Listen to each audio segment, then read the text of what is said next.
বুঝে নেওয়ার দায়িত্ব আপনার। আমার বাসা বুঝে নেওয়ার দায়িত্ব আমার। আপনি কোনো টেনশন করবেন না, ঠিক আছে? ফুফা, আমি এই ফ্যামিলির কেউ না। আমি কারোর সাথে যোগাযোগ করতে চাই না। আমার মেয়েটা তো তোমাকে আরো মিস করে।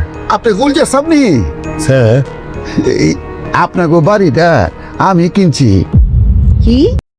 তাহলে কি ঘটতে চলেছে? এটা আমাদের গল্প নাটকটির 38 নাম্বার এপিসোডে। কি করলে কোথায় গেলে সবার আগে দেখতে পারবেন এবং কত তারিখে আসতে চলেছে এই নাটকটির 38 নাম্বার এপিসোড বিস্তারিত জানিয়ে দেবো আজকের এই ভিডিওতে। হ্যালো, আসসালামু আলাইকুম ভিউয়ার্স, কি অবস্থা সবার, কেমন আছেন সবাই? ফাহাদ তো এবার সবাইকে পথে বসিয়ে দিল। নিজেকে বাঁচাতে গিয়ে বাবাকে সহ তার পরিবারকে চরম বিপদে ঠেলে দিল। জমি ও বাসা কিন্তু বিক্রি করে দিল।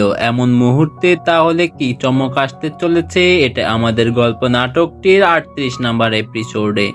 কি করলে সবার আগে দেখতে পারবেন তাই নিয়ে আজকের এই ভিডিওতে আলোচনা করব। তাই ভিডিওটিকে 1 সেকেন্ডও স্কিপ না করে মনোযোগ সহকারে সম্পূর্ণ ভিডিওটি দেখতে থাকুন। বন্ধুরা, আপনারা যদি এই নাটকটির 38 নাম্বার এপিসোড সবার আগে দেখতে চান, সেই সাথে আজকে রাতের মধ্যে দেখতে চান, তাহলে আমাদের কমেন্ট বক্সে 38 পর্ব লিখে কমেন্ট করুন আর আমাদের ইউটিউব চ্যানেলটি সাবস্ক্রাইব করে রাখুন। বন্ধুরা, 38 নাম্বার এপিসোডে কিন্তু ধামাকাদার হতে চলেছে। এমন সব এক্সক্লুসিভ তথ্য, এমন সব এক্সক্লুসিভ টুইস্ট আসতে চলেছে যা কিন্তু দেখে আপনারা নিজের কাছে প্রশ্ন করে উঠবেন, আসলে কি এমন একটা কাজ ফাহাদের করা কি উচিত হয়েছে? গল্পের কেন্দ্রবিন্দুতে এখন শুধু ফাহাদের পতন। ফাহাদের যে অন্ধলোভ তার আজকে কিন্তু ধ্বংসের দ্বার প্রান্তে আনতে বাধ্য করেছে। এবার কিন্তু চরম পর্যায়ে পৌঁছে গেছে ফাহাদ, কেননা তার পৈতৃক সম্পত্তি এবং বাসা কিন্তু বিক্রি করে দিয়েছে। তাহলে এই পরিবারের এখন কি হবে? এই পরিবার কোথায় যে উঠবে? এমন সব ইন্টারেস্টিং ক্লিপস গুলো দেখতে পারবেন এই নাটকটির 38 নাম্বার এপিসোড। বন্ধুরা, আপনারা যদি